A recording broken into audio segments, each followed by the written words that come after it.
Limited Q4FY24 earnings conference call. As a reminder, all participant lines will be in the listen-only mode, and anyone who wishes to ask a question may enter star and one on the touchtone phone.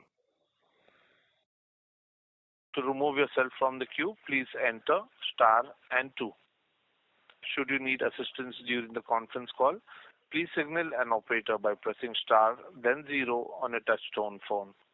Please note that this conference is being recorded. I now hand the conference over to the Executive Vice Chairman and Managing Director of Cyient Limited, Mr. Krishna Bodanapu. Thank you, and over to you, sir. Thank you very much, and good evening, ladies and gentlemen, and welcome to Cyient Limited's earnings call for the fourth quarter of financial year 2024. I'm Krishna Bodanapu, Executive Vice Chairman and Managing Director. Present with me on this call are Mr. Karthik Natarajan, Executive Director and CEO, and Mr. Prabhakar Atla, President and CFO. Before we begin, I would like to mention that some of the statements made in today's discussions may be forward-looking in nature and may involve risks and uncertainties. A detailed statement in this regard is available in our investor update, which has been emailed to you and is also posted on our website. This call will be accompanied with an earnings presentation, and the details of those have already been shared with you. If I may take a minute to quickly highlight some of the key achievements for this quarter.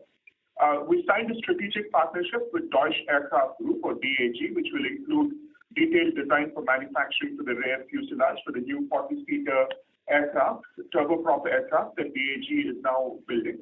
We're excited for this partnership to support the development of this new aircraft, which is a once-in-a-lifetime new development that is coming up.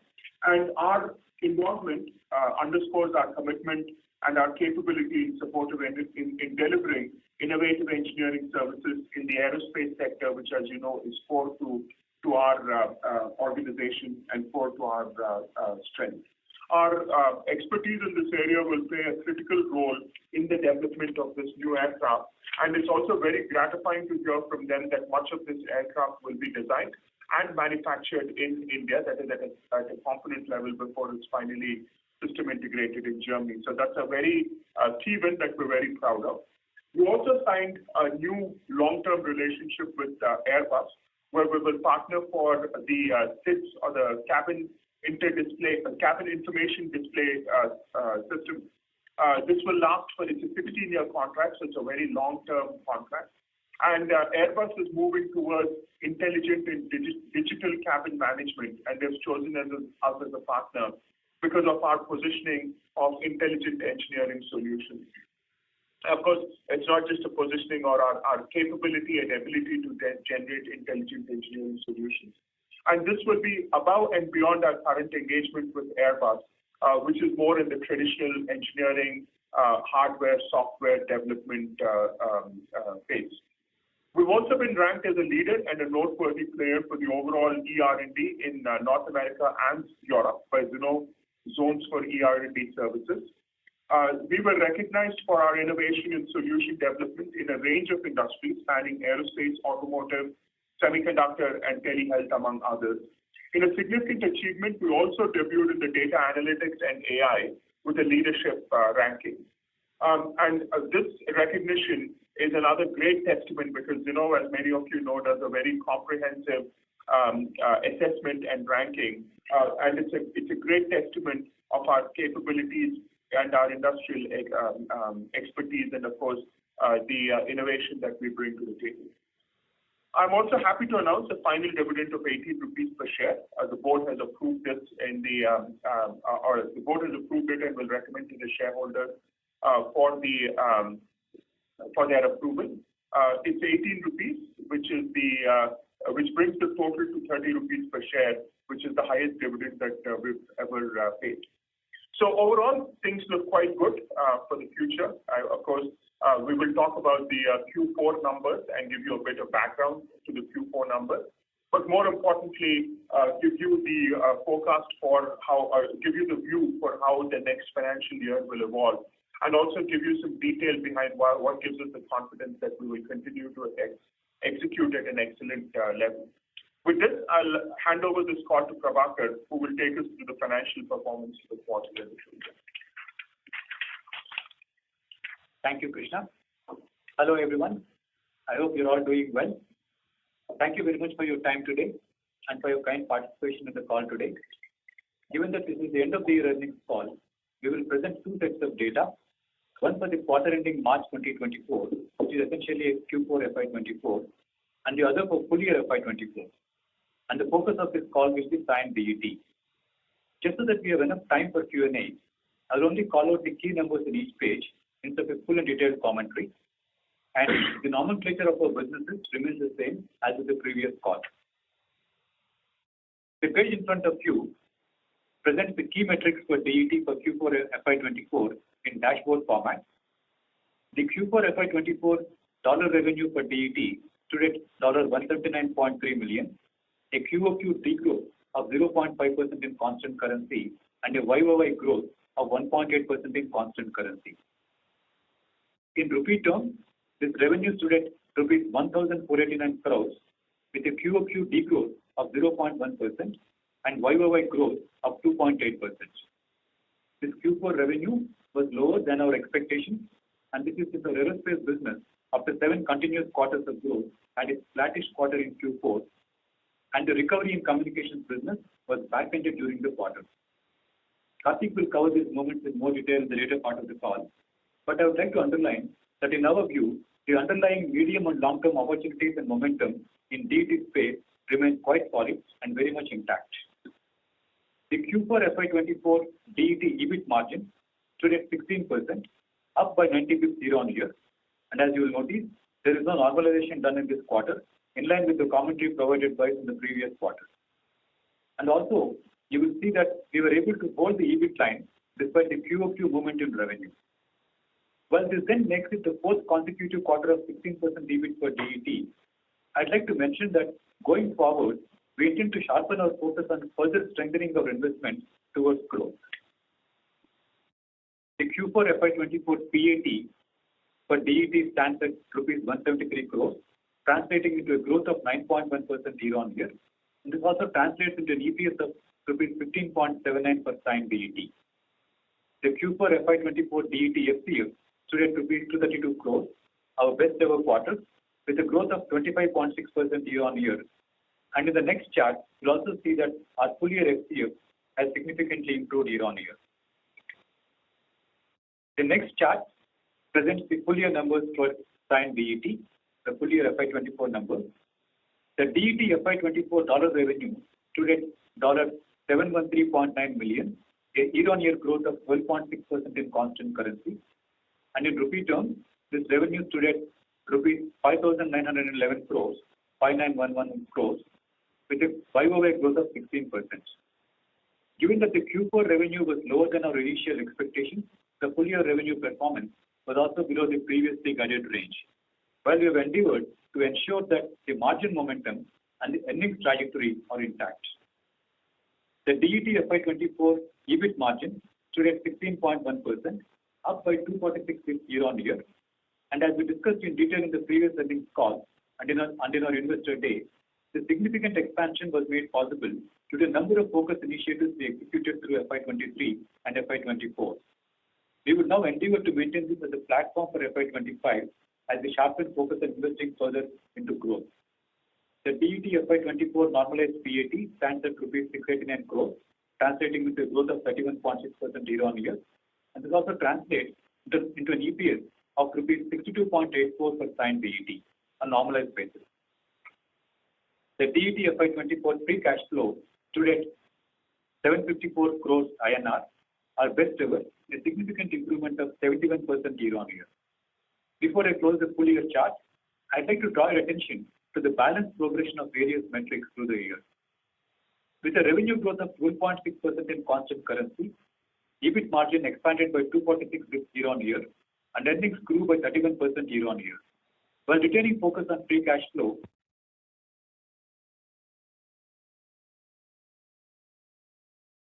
Ladies and gentlemen, please stay connected. The line for the management has dropped. We'll reconnect the line quickly. Thank you.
Ladies and gentlemen, we have the management line reconnected. You can go ahead, sir.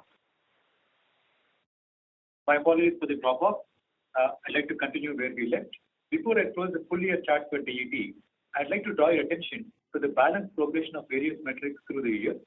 With a revenue growth of 12.6% in constant currency, EBIT margin expanded by 246 basis year-on-year, and earnings grew by 31% year-on-year, while retaining the focus on FCF, which also improved by 71% year-on-year. We believe that this is a good demonstration of a balanced performance, especially in the face of what was an uncertain and challenging operating environment in FY24. The group numbers that you see in the following page are a combination of all three segments we have, including Cyient DLM, and I'll just call out one comment on Q4 numbers for group. Group revenues stood at INR 1861 crores for Q4 FY24, which is a growth of 6.2% year-on-year in constant currency, with an EBIT growth of 7.4% year-on-year and PAT growth of 7.5% year-on-year. With the recovery of FCF in DLM business, which we have commented upon in the previous call, you'll also see that the QOQ movement in FCF is very significant, with a year-on-year growth of 45%. Now, in the next page, for a quick look at the full year numbers for the group. FY24 was a very interesting and a very exciting year for Cyient as a group. This year saw us making clear choices of who we want to be, where we want to play, and how we execute our strategy. Some of the important milestones for us along this chosen path, as you all know, are 1, the DLM divestiture, 2, the development of a balanced portfolio for DET business, 3, conscious focus on margin improvement, and 4, focusing on investing into future growth. Therefore, for us, FY24 group performance, in some sense, is a testing ground, a testimony, and perhaps even a trajectory of our long-term approach. As you can see from the numbers in this page, group revenue for FY24 stood at $853 million, a growth of 15.6% year-on-year in constant currency, driven by balanced growth across our portfolio of DET and DLM. This is the highest ever revenue for the group. And while at that, the group EBIT stood at 14.5% with a healthy expansion of 173 basis year-on-year, which is the highest EBIT we've had for the group for the last 10 years. Group PAT stood at INR 735 crores, representing a growth of 30% year-on-year, and this is the highest ever PAT for the group. The FCF also has improved significantly by 32.6% year-on-year. While these are objective metrics, we also have sharpened our focus on building a longer-term sustainable core to our business, especially in the areas of ESG and financial discipline, which we will talk a bit more about in the next page. The next page presents the progress we are making along three important dimensions of our business, and much of this commentary is specific to DET. The first is on ESG. As you all know, being a responsible corporate citizen has always been the guiding principle of our business philosophy since our inception 33 years ago. Our social consciousness has always been an integral part of our purpose and has played an important role in how we shaped our business and our culture. The Dow Jones Sustainability Index, DJSI as it is called, as you all know, is a highly trusted and a very comprehensive index that captures the ESG focus of various organizations across the globe. We're happy to report that Cyient score this year in this index stood at 72, and within that, we were in the industry best quartile on the social front. The score of 72 is also an improvement from the score of 66 we had last year, and that last year was also the first year we were rated under this index. We also continue to focus on our passion to support education of underprivileged children, with special focus on girl child education and empowerment. We're very happy, and if I may say, we're also very proud to report that we now support over 21,000 underprivileged children in their educational endeavors, and we are looking forward to welcome some of them into our future workforce. A more detailed report on Cyient ESG initiatives and the progress we made has already been published and made available on our website, and I would like to invite you all to go through this. The second dimension, as you can see from this chart, is our focus on free cash flow. We've already talked about this in the previous pages, especially on the improvements, so I will not comment further on this, except to say that cash generation is and will continue to remain a key focus area for us going forward. I'd like to spend a bit more time on the DE ratio improvement year on year. The DET-DE ratio, which was 0.24 at the end of FY23, has now improved to 0.12 at the end of FY24.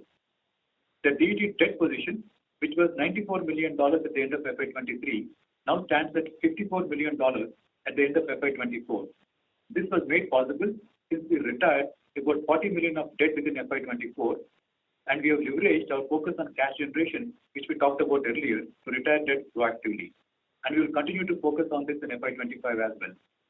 We're also very happy to announce a final dividend of INR 18 per share, which translates into a full year dividend of INR 30 per share. With this, I would like to thank you again for your time and for all your steer and support as we navigated an interesting and equally challenging FY24.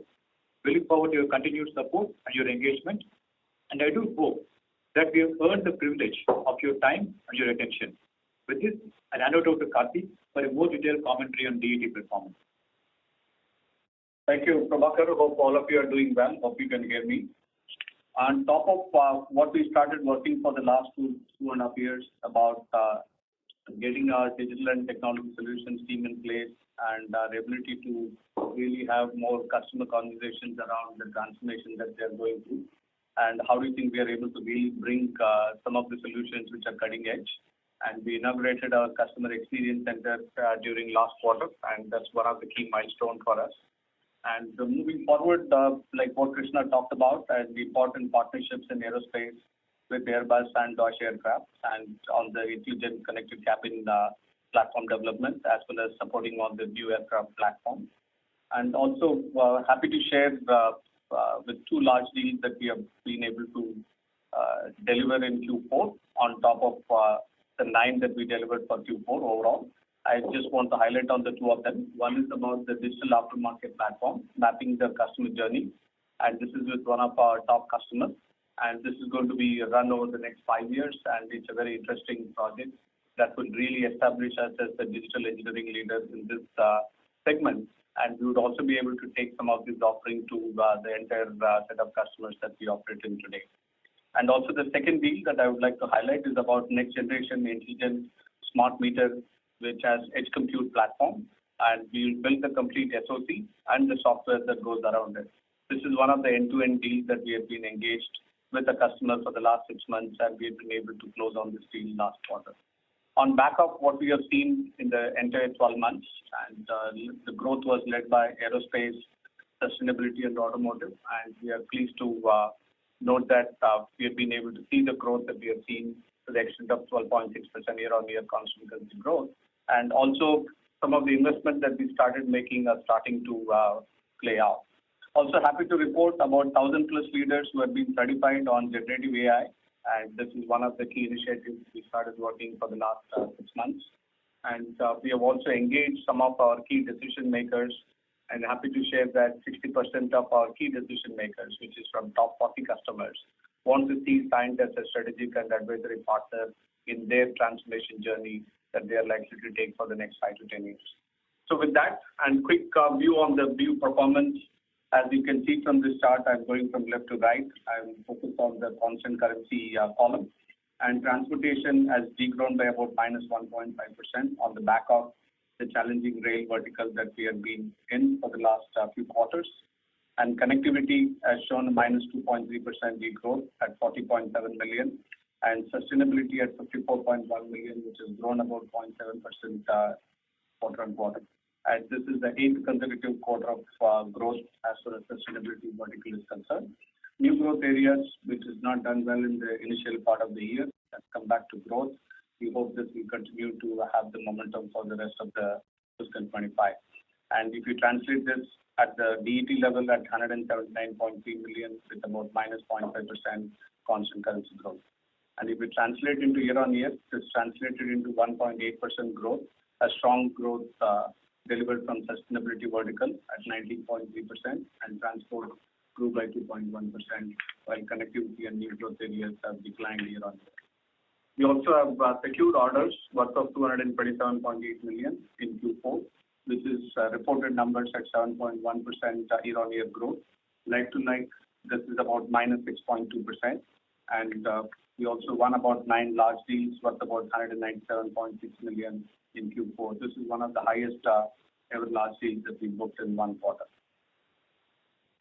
Moving on again for the full year, and we have seen transportation, which ended up at 216 million. They've shown a growth of 14.5% in constant currency year on year. Connectivity, which has been challenged in fiscal 24, has ended up with 169 million with minus 7.1% year on year degrowth. And sustainability, which ended up at 204.1 million, and they grew by 45.6% year on year. New growth areas at 124.8 million, and for the full year basis has shown a growth of 1.5%, resulting into 12.6% year on year growth. For the full year order intake, we ended up with 902.2 billion, which has shown 25.2% year on year growth. In a like-to-like basis, this is about 15% growth. And for the full year of fiscal 24, we have close to 28 large deals with a total contract potential of about 435.4 million.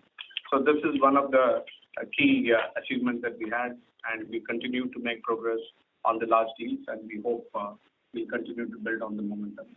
And moving to look at the business performance and outlook, as all of you are aware about the macro and the challenges due to high interest rates and geopolitical uncertainty and the global demand slowing down, we do feel ER&D services is resilient, and it is likely to see an increasing demand with smart and connected ecosystems, software platformization, digitization, and sustainability as important themes. And we do believe some of the initiatives that we started working on will start yielding results even in this difficult environment. We continue to see momentum in aerospace led by manufacturing and aftermarket more than engineering part. And we also see an increased spend in defense as well as urban air mobility, and digitization continue to be one of the key topics. And we also talked about some of the deals that we closed in Q4. Connectivity, and we had a rough start for the last 12 months, and we hope it will start getting back to growth in next financial year. And led by RDOF and B, we do start seeing, as Prabhakar indicated, some of the wins that we started seeing late Q4, I think will start playing out in Q1 and Q2 of fiscal 25. And we continue to see, from the connectivity standpoint, the software-defined networking and autonomous network operations and premium customer experience are the areas customers are willing to spend. I think there is definitely a lot of cost-out programs many of the telecom operators are focused on. Sustainability, which has done well for the last 8 quarters, we continue to see a momentum on energy transition and carbon capture and alternate energy sources and decarbonization, asset management. They continue to be the key focus areas of growth, and we continue to strengthen our ability to address the sustainability opportunity, not only from US and Europe. We are also expanding into Middle East, and we'll talk about some of them in the later part of the discussion. New growth areas, and automotive has done well for this year with the software-defined vehicle and connected platforms, and semiconductor, which is likely to see a growth due to high-performance computing and AI data center and cloud, and healthcare likely to see a growth from patient monitoring, customer experience, and connected devices. With that, happy to share some of the deals that we won, and just want to pick up on few things. And as part of what we started investing on the technology solutions and advisory group, which leads with customer workshops, helping the customers to define the roadmap. And some of the key wins that I would like to highlight include on the autonomous systems and process, design and development of perception systems to improve safety of the operator and mission through various set of sensors that will avoid any collision with timely alerts. And we also are building the aftermarket kits that can be add on to any of the retrofit of the existing product as well. And I'm just moving on due to lack of time, and I'll just pick up something about the next-gen connectivity, and where we talked about next-generation IoT gateway and edge computing capabilities using LoRaWAN technology. And we have also built a platform which is AI-driven rule-based algorithm to detect anomalies in the network and configure the network elements for zero-touch configuration scripts. And on the generative AI part, which is one of the key areas of investment over the last 12 months, and we started seeing some of the interest from customers using generative AI to help them to improve the collaboration from engineering to all other functions, and also streamlining some of the processes inside the organization, as well as helping them with vision-based LLMs to comprehend the image and drawing content. And some of the areas that we are starting to see definitely looks very interesting, and generative AI will have a role to play in engineering, and we are excited about what we have been able to do in the last few months. With that, I just want to conclude by saying that what are we looking at for fiscal 25? We understand the challenges that are seen from the industry, and we are confident that we should be in a high single-digit DET revenue growth year-on-year in constant currency terms, and we expect the margins to be in the range of 16% for the financial year 25. With that, and thank you for your time, I'll hand it over to the operator for Q&A. Thank you very much. We will now begin the question and answer session. Anyone who wishes to ask a question may press star and one on the touchtone telephone. If you wish to remove yourself from the question queue, you may press star and two. Participants are requested to use handsets while asking a question. Ladies and gentlemen, we will wait for a moment while the question queue assembles.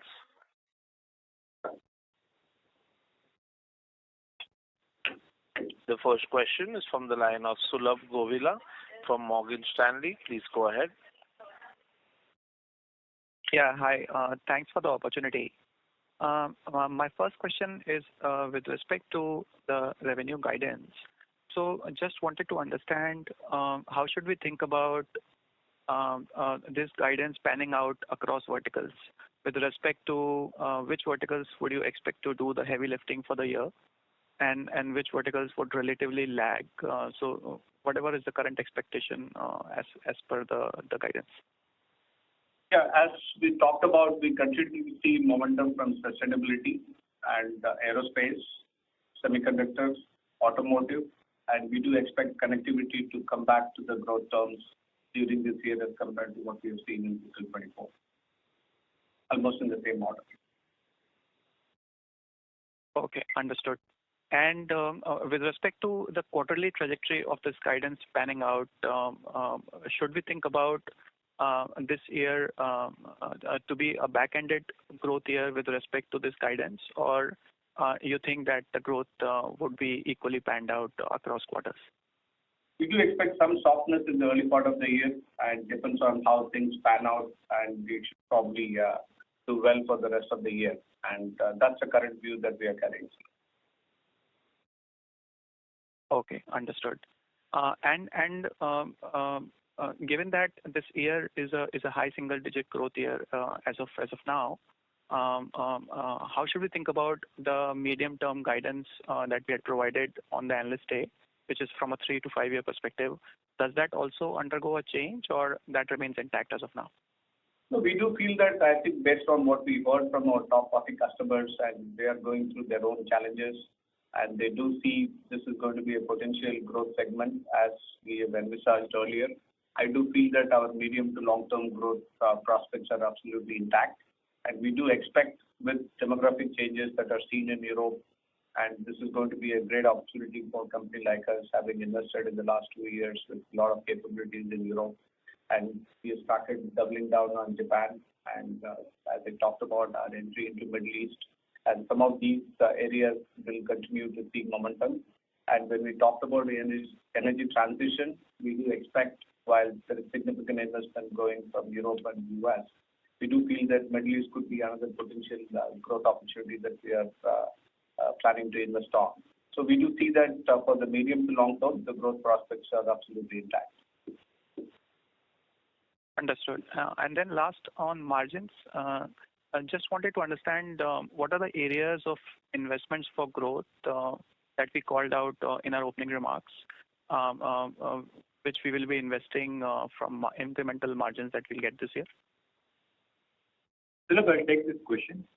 Also, in addition to what Karthik said about your earlier question on the medium-term trajectory, in our view, the underlying drivers for the year-end space remain very much intact. Whether it is the year-end spend growing year-on-year, the addressable market growing year-on-year, the partnership propensity increasing year-on-year, or the technology evolution driving the pace of year-end acceleration. Those underlying drivers, and therefore the medium-term trajectory we see, completely remains intact as we have previously spoken. Within that, the investments that we have made in the past in the technology space to accelerate the margin and revenue trajectory is where we will continue to invest in FY25. We are talking basically about organic investment in technology that will accelerate the revenue growth and the margin trajectory. And this is what we showcased also during the Investor Day as a part of the experience center visit that we have demonstrated. Understood. Thanks for taking my question. Thank you. Ladies and gentlemen, in order to ensure that the management is able to address questions from all participants in the conference, please limit your questions to 1 or 2 per participant. Should you have a follow-up question, we would request you to rejoin the queue. Thank you. The next question is from the line of Kawaljeet Saluja from Kotak Securities. Please go ahead. Yeah, hi. My question is for Karthik. Karthik, the back-ended guidance never works for the industry. The environment is challenging. You have missed your guidance, perhaps possibly in 3 of the last 4 quarters. I mean, what gives you the comfort here of going out and giving such a guidance which is back-ended all over again? Yeah, Kawaljeet, I think we also see that many of the conversations that we have with our customers, and they do see some of the difference that are happening or getting started, which happened from Q2 to Q3 in Q4. And some of the difference that they are asking us to move to Q1, Q2, we hope some of them will still materialize. We do see that it becomes too difficult to start getting the specific quarter guidance right because of the kind of challenges that we have seen from projects getting moved to the right and getting pulled back. But we do see that the trajectory for the next year would definitely be a growth year. And based on the momentum that we have seen in few of the segments and the lack of it from other segments. And that's the reason why we said we wanted to guide. Karthik, correct me if I'm wrong, but I thought that, normally in this industry or normally your visibility is the highest for the immediate quarter and the visibility reduces as you progress through the course of the year. What you're indicating is possibly, quarterly trajectory, which is uncertain. So if quarterly trajectory is uncertain, how does one give an annual guidance here? Yeah, I think this is definitely a challenge that we have deliberated internally with our teams, Kawaljeet. What we believe is something that we'll have to work towards during the first half of this year to ensure that we are able to define it as we move forward. And that's the reason why we want to keep it at a broad level instead of a specific number. Okay. And what are the underlying assumptions that you have made and given your experience on the guidance last year? What are the underlying assumptions and fine-tuning that you have done to ensure that you land up, with a better outcome on your guidance this year relative to last year? Sorry, Karthik, before you answer. Yeah. Sorry, Kawaljeet, before Karthik answers that, I just want to also say that what you addressed is very right. I mean, how do we get to that number and that guidance? And the board also had the board also had those questions, and therefore we did quite a bit of a deep dive internally to look at how the build-up happens, right? Because what can happen in Q4, really nobody really knows. But then there are a certain set of assumptions, and we got to the second degree of those assumptions to say, what are the orders that we need to win? What is the probability? And therefore, can we come up or can we commit to a number? Of course, it's a bit of a range, but can we commit to a number based on, the build-up? So I think your question is very valid, and also I just want to highlight that the board also shared that concern at the budget point, and therefore we went into quite a bit of deep dive both as a management team and then presented the summary to the board to say how does it add up? Because of course, to your point, there's absolutely no 100% confidence in this industry or for that matter any industry. But the confidence comes from the fact that we've done a bottom-up rather than just a sort of an aspirational top-down. I just wanted to leave that because I thought that was a good question, but since we also had it and we addressed it. Yeah, that's fair. That's fair. I just wanted to get, where in the assumptions that you have made, this year and given your experience last year, how's the process of guidance and the underlying assumptions different? Yeah. Sorry, Karthik, I interrupted you. Go ahead. Yeah. I'll just add to what Krishna said. So if you look at last 12 months, where did we miss our forecast versus the initial guidance? was essentially we did not anticipate the drop in connectivity and rail. I think those are the two surprises that we saw during the year. And that's one of the key inputs that we have taken into account when we really wanted to plan for fiscal 25. And again, we tried to map out based on order backlog, order intake, the pattern of what customers do. But I think it's the best estimate at this point of time is where we have arrived at. Okay, that's fair. Thanks a lot for the inputs, everyone. Thanks a lot, Karthik. Kawalji, if I may step in. Firstly, thank you for the candid question. I'll just add a few notes from my end to what Krishna and Karthik also mentioned. To your question on Q1, there are two things that we are going to watch out for. The flattishness of aerospace in Q4 was essentially because we won a lot of new business, a lot of new contracts. Now the supply that we are building has to catch up with the demand that we have built. And that will take for us at least one more quarter before we see how that pans out for us to translate to revenue. Similarly, all the contracts we won at the end of Q4 for communications, we have to execute them in Q1 and to realize what is the growth that we can see in Q1 compared to Q4. Those were the variables that we considered for Q1. But if you take a step back and the good question you had on the full year guidance, there are three things in our mind. Firstly, if you see the order book we had for FY24 is fairly strong. We closed FY24 with an order intake which is 15% above the previous year. The order book grew by 15% year on year. That's a positive sign, as one might say. But that said, you also rightly pointed out a key learning there in FY24 was the degree of macro uncertainty that we are handling. When you combine that with the two topics I mentioned before about aero supply catch-up and comms watch for Q1, that's the second thing I'd like to say. And therefore, thirdly, we've taken a cautious and pragmatic approach for the outlook, and we will go through this for Q1, and we'll come back at the end of Q2 and make an update to the trajectory as we see things progress. Yeah, on that, Prabhakar, is the book-to-bill ratio different or basically the ACV number of the order book different in FY24 relative to the last year? So when you're saying 15% growth in order book, is it very like to like, or is there a change in the tenure of the deals that you have signed in FY24? Okay, this number is like to like, Kawalji. The thing I'd like to see, the interesting development that we see when Karthik talked about spend being moved around in the quarter. We see a propensity of customers cutting smaller POs for shorter term as compared to longer POs for a longer term. So therefore, in a way, if you were to look at it from a pragmatic perspective, in a way, the order book we have in hand should be more executable in the short term than in the previous year. But that said, I also go back to my earlier comment of the degree of macro uncertainty which can move things a bit around. Therefore, the cautious pragmatism. So the answer to your question is like to like, but we see much more shorter term POs right now compared to the past. Okay, that's fair. Thanks a lot, everyone, for the inputs. Thank you. The next question is from the line of Mohit Jain from Anand Rathi. Please go ahead. Hi, sir. Just one question on transportation. Like we were hoping for some growth in 4Q. So what happened here and why this 6 months of flattishness in that particular vertical while we have won few large deals? Yeah, so look, Mohit, I'll answer that. And I think this is, again, we still have not hit the bottom on rail. I think that is still a challenge that we are dealing with when we talk about transport. And we do continue to see momentum as far as aerospace is concerned. And also add to what Prabhakar mentioned, we have seen 7 consecutive quarters of growth in aerospace. And there is definitely a breather. And we do hope to start getting back to the growth trajectory in the later part of it. So now for transportation, we are building in Q4, Q1, Q2 more or less range bound and then look at it from a third quarter standpoint. We are not saying specific on how the Q1, Q2 will pan out, and we do see there could be continuous growth. And there are 2-3 issues that I want to highlight where the aerospace industry is.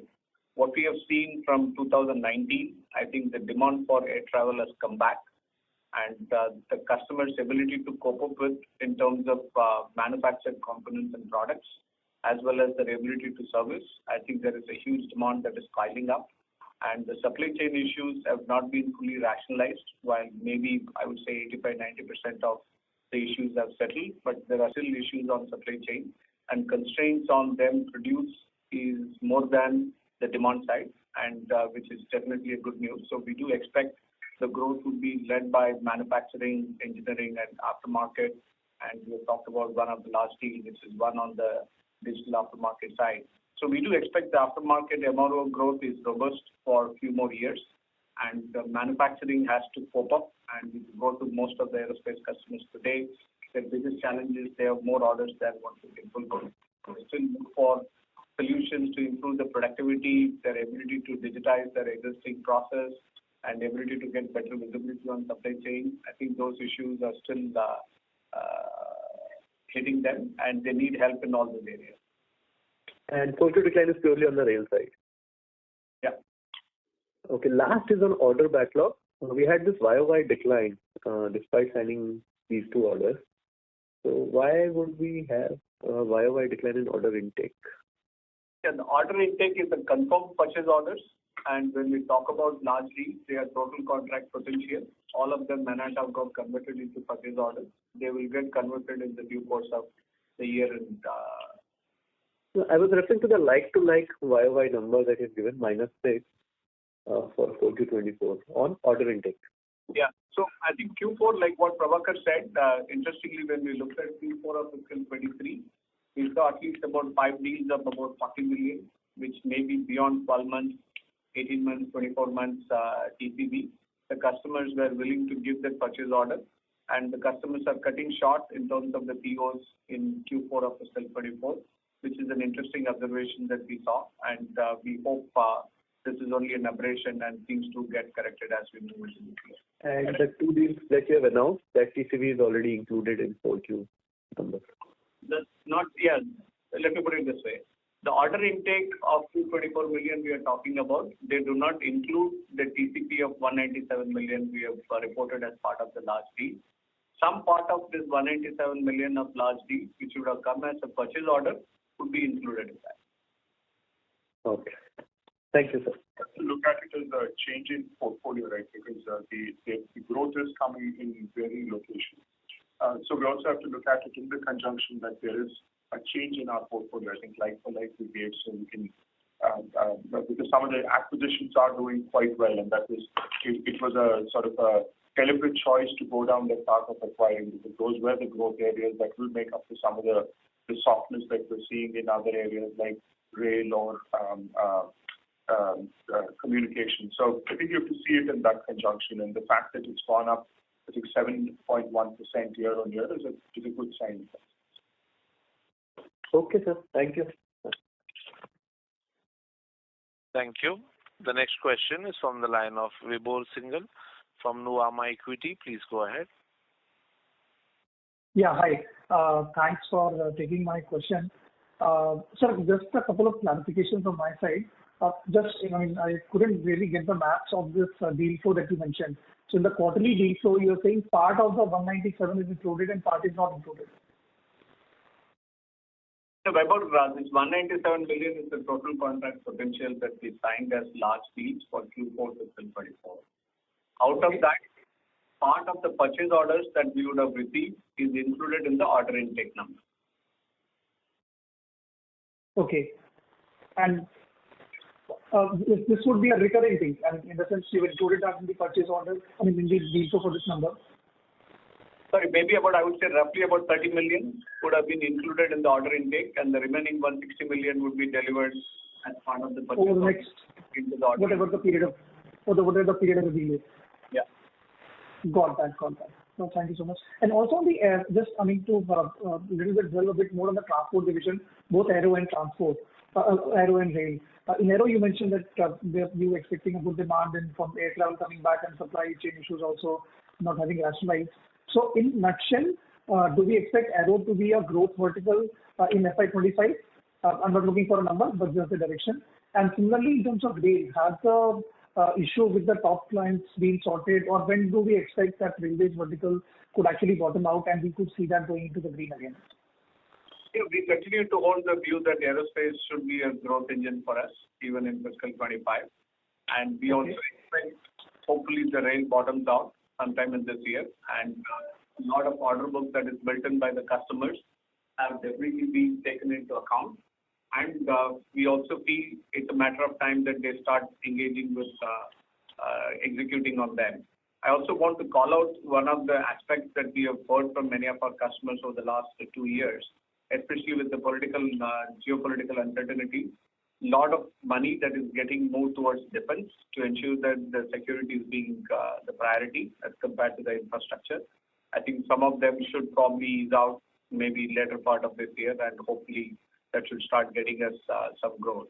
But having said that, we have also seen most of the rail degrowth is also led by what we have seen as offshoring, and most of the on-site work has moved to offshore. That is one of the reasons where we have seen that drop in the revenue volume. Got it. That was very helpful. Just maybe one bit more on the rail segment again. Net of, excluding the top 2 clients in which, which merged together and which are basically being a large part of the responsible for large part of the degrowth. The remaining vertical, is that growing, or is that also seeing challenges from the on-site to offshore transfer that you are seeing? So there is definitely a significant money that needs to be spent in terms of upgradation of signaling in Europe. I think that's going to be a massive investment that is coming up. Only issue is it is not clearly defined yet. When is it likely to start? When is it likely to end? And some of the infrastructure that we heard from customers are 30 to 40 plus years old, and they definitely need modernization. And maintaining uptime and making sure they're able to deliver on-time performance has taken a hit. And this probably should get fixed in the next few years for sure. And we will see some of this growth coming back maybe in the next few quarters as we anticipate. Got it.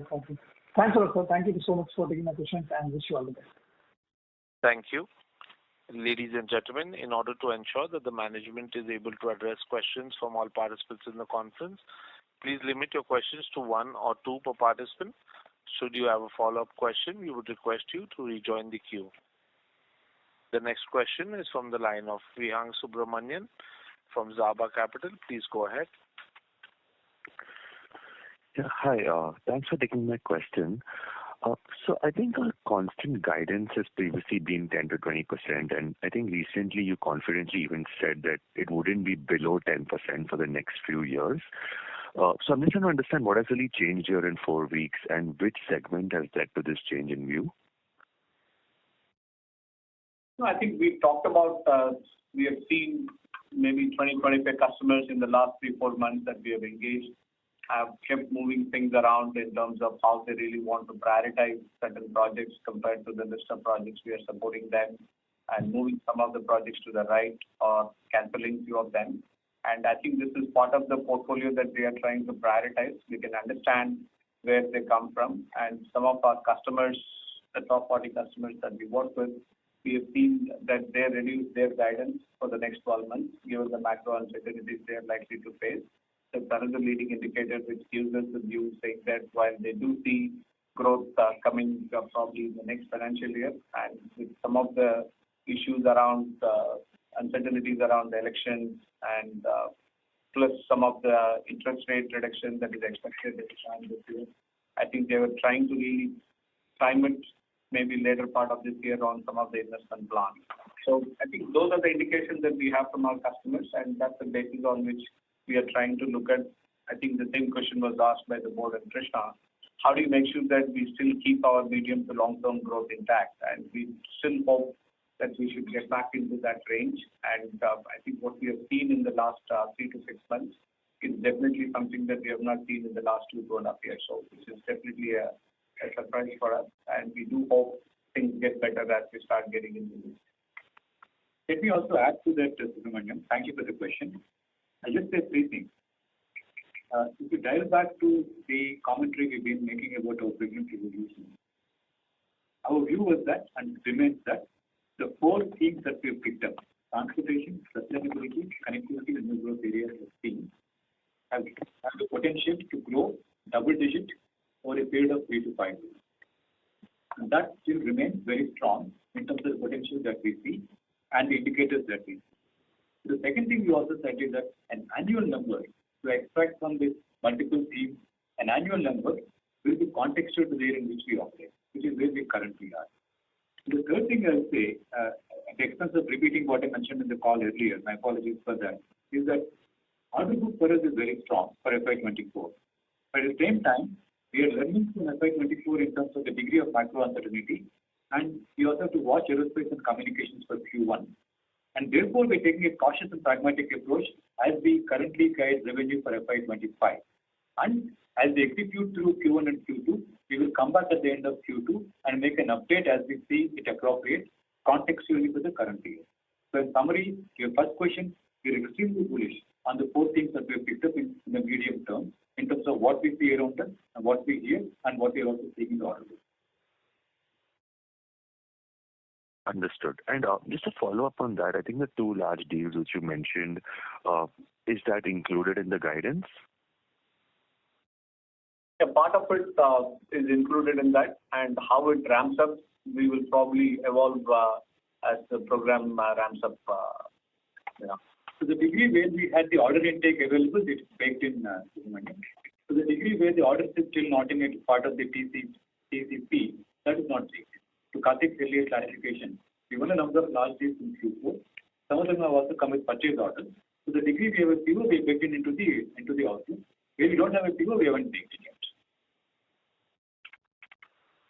Understood.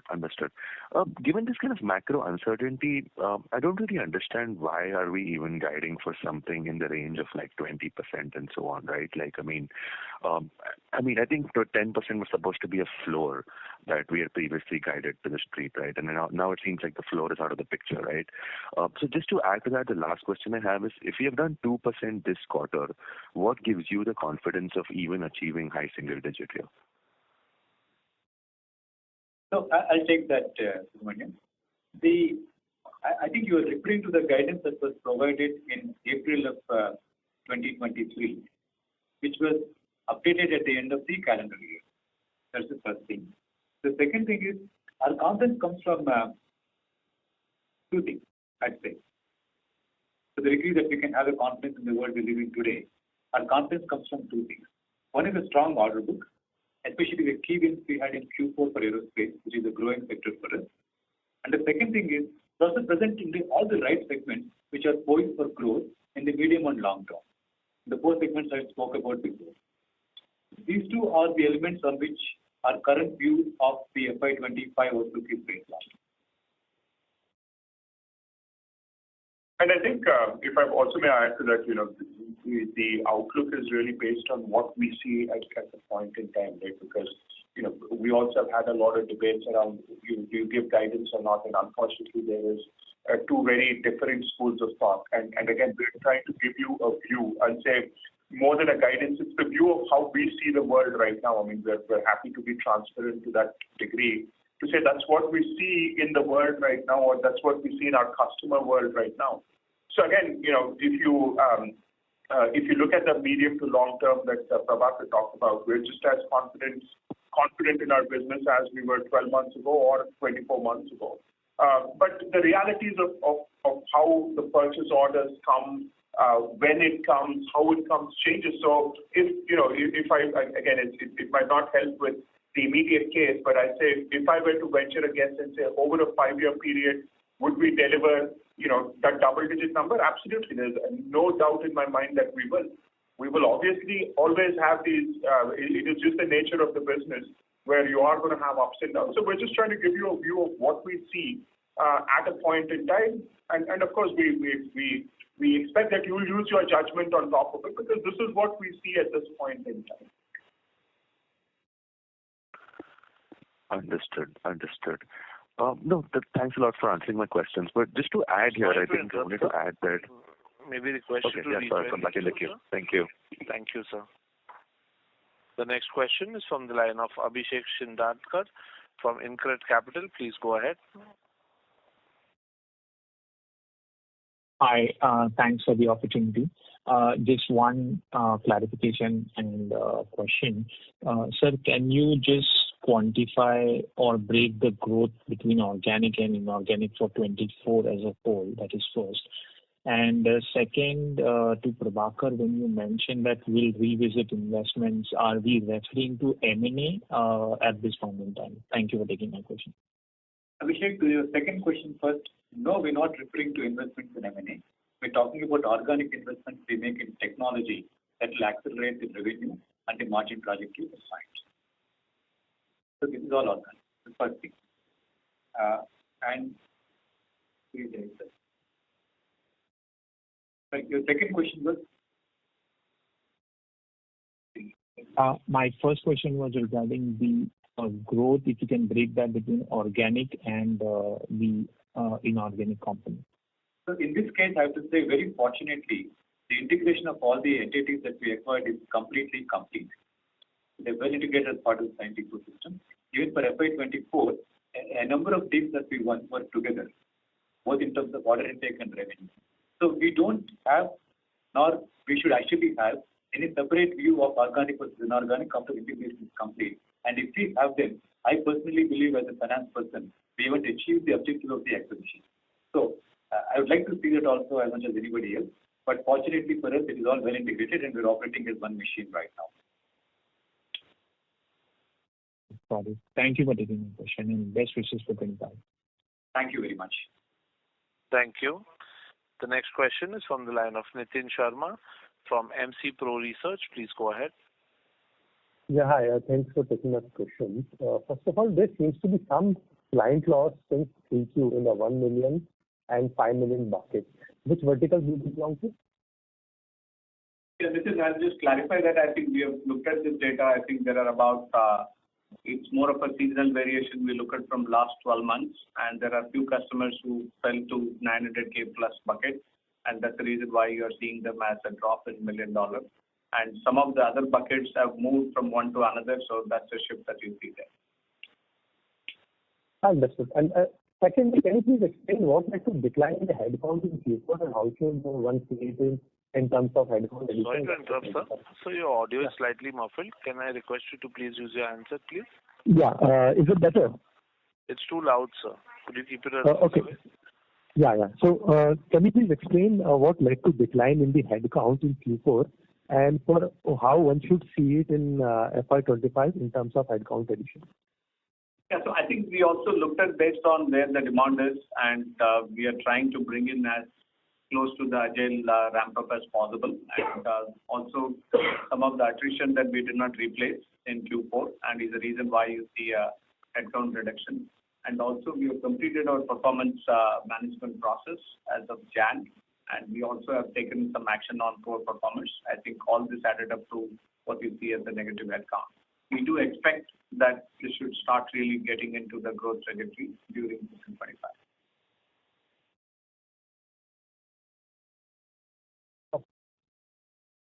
Thank you.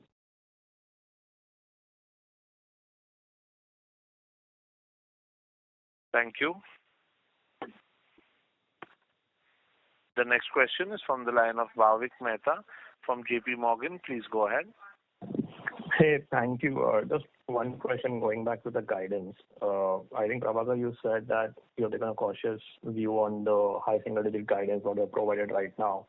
But just want to understand what are the risks that, this high single-digit goes to, let's say, mid-single-digit over the next 3 to 6 months. So what are the verticals where you see things don't play out as per your expectations currently? So, Bhavik, thank you for the question. Yes, you're right. We are being very cautious and pragmatic with the learnings we had in FY24 as we provide the outlook for FY25. We would like to watch out for Q1 in terms of how the two segments we have, basically aerospace, in terms of the supply catching up with demand, and connectivity in terms of translating orders we had in Q4 into revenue in Q1. I think then we will be able to look at a much more clearer picture for the full year. Those are the variables, Bhavik, that we are tracking right now. The two important variables, so to speak. Okay, got it. Thank you. Thank you. The next question is from the line of Suraj Malu from Caterman. Please go ahead. Sir, I just wanted to understand when you mention like-for-like degrowth in the order intake, can you just help me understand what do you mean by like-for-like? Because there were no divisions, so just wanted to understand. Yeah, so I think when we looked at Q4 of fiscal 23, we have not established a clear system of the order intake from the acquired entity, and that was still coming in based on revenue equal to order intake was some of the assumptions that was made. So when we were to really neutralize for it. I think that's where we kind of came up with this like-to-like model. It is still an estimate, but we do feel that as we start rolling through this year, we'll have a better view of a single number which is integrated with acquisitions as well as the organic part. Got it. Okay. Thank you. Thank you. Ladies and gentlemen, that was the last question for the question and answer session today. I would now like to hand the conference over to Mr. Krishna Bodanapu for closing comments. Thank you very much. Thank you everyone for your time and being on the call. While Q4 was a tad bit lower than what we expected, as we explained, we're quite confident on what the financial year holds for us. We take your feedback on the ask ahead of us and how we also provide the view going forward, which of course we will be incorporating that. But thank you very much for the support. Thank you very much for the questions. Of course, if there's anything else, then please do reach out to Mayur or Vish and we can provide an answer. But with that, thank you very much. Have a good day and thank you for the support. Thank you. Ladies and gentlemen, that concludes this conference. Thank you for joining us and you may now disconnect your lines.